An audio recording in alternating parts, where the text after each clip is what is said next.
Today, we're going to talk about how to lock your data, freeze your credit, and protect yourself from identity theft, from governments, and really just people who want to buy, sell, or steal your data and your identity. Today, in Operation Freeze It. All right, so this is actually a really important topic. I'm going to break this down.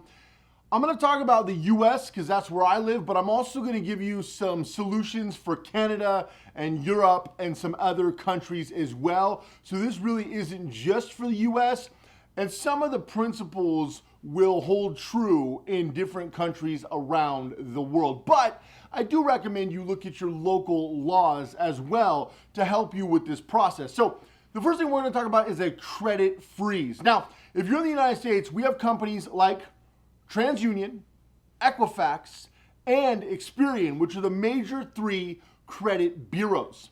However, there's over 200 credit bureaus / data collection agencies, and we're going to talk about how to break this down a little bit. Now, you may or may not know that in the United States and other countries worldwide, they're looking at federalizing the credit score. The credit scores were initiated back in 1989, so it really hasn't been that long, and it is a poverty-stricken method. It actually hurts people and helps people in poverty stay in poverty for a host of different reasons. But this isn't about credit repair or skyrocketing your credit. This is about protecting yourself across the board, both with your credit and your data, which is vital. And this is something that every one of you should do, especially in the US, because it's very easy to do in the United States. So there are a couple of companies that actually bring in the data. Those companies are Innovis and LexisNexis. Those are the big ones. There's a couple others that you can see here as well, but those are the big ones where you can freeze your credit. You can freeze your information. Now, do you need to freeze it directly with the credit bureaus? No, you don't, and here's why. LexisNexis and a host of different companies here in the United States actually collect your data, and when you get things like hard inquiries or anybody checks your credit, which is interesting because the amount of people who are authorized to actually check your credit at any time without you knowing is shocking. And this is a global standard. Because they're federalizing credit, they want to make this a social credit score. And they're looking at doing this in Canada, Europe, Australia, obviously here in the United States. And that's going to be very, very bad. That's why I talk about becoming a ghost, and you have to become a ghost quickly. Opting out of this credit scoring system is vital, but for most people, unless they have the income to do so, it makes it tough. So you might need your credit to buy a house or buy a car, but you don't need your credit to be available all the time. And there is a lot of laws that protect you. And if you freeze your credit, not even the federal government can get access to the documents without a subpoena, which is incredible. So you can go to companies like Innovis and LexisNexis, and here's a sample form here, and you can actually freeze your credit, which is what I do. And that way nobody can pull your data. Now, I don't have any personal information as far as phone numbers or addresses on my credit report. That's a whole different video. You know I talk about being a ghost, and I recommend you do the same thing. If you want to learn how to be a ghost step by step, you can check out the first link down below, and we can help you do that. But having your personal address and things like that is a personal choice, but I don't have any of that on my credit, and that's a whole different topic. But my credit in general is frozen. Now in the United States, you can set this up where you get a PIN number, meaning, because a lot of people say, well, if your credit's frozen, what if you need to use it? What if you're at a car dealership and you need to use your credit? Or what if you're buying a house? Or what if you're doing something? How inconvenient is this? Well, in the United States, surprisingly, not inconvenient at all. I've actually had my credit unfrozen in a matter of minutes because you can get a PIN number with LexisNexis and Innovis and other sites.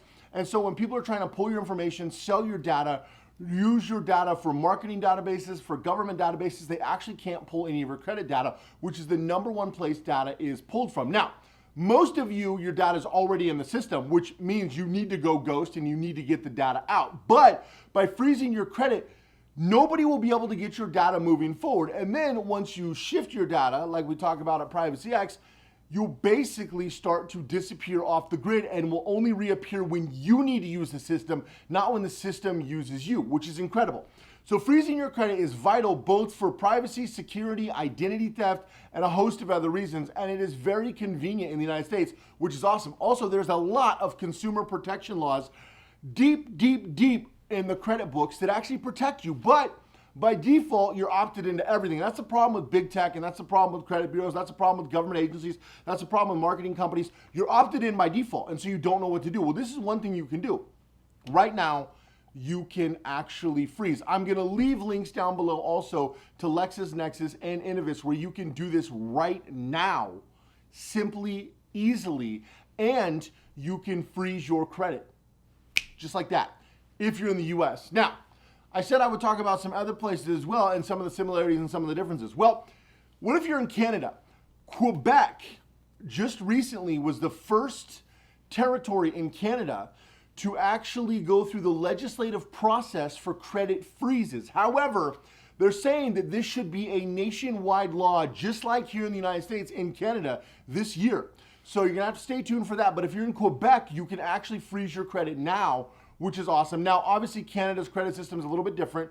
And so if you're a Canadian, you'll need to go through your local laws, but it's something you should look into and look at doing.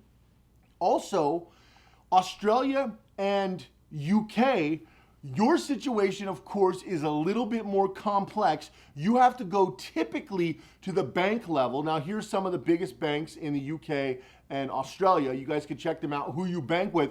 You actually go into your bank and talk about a credit data freeze. Now, your guys' structure is different than what we have in the United States, but they can actually freeze your data at the bank level. Because of UK's laws, their privacy laws aren't nearly what they are in the United States, and Australia as well, and also with some of the government overreach that's been happening, it is something I recommend you guys look at. Now, Europe does not have an international standard, nor does Asia. However, if you're an American citizen living outside of the United States, you can go to the big three credit bureaus, have them freeze your credit simultaneously, and give you what's called an international PIN. And that way you can literally toggle your credit on and off as needed. So if you need it 4 times this week, you could toggle it on and off so you're safe and secure. And especially if you're international, it's something you want to do because your data is not secure internationally at all.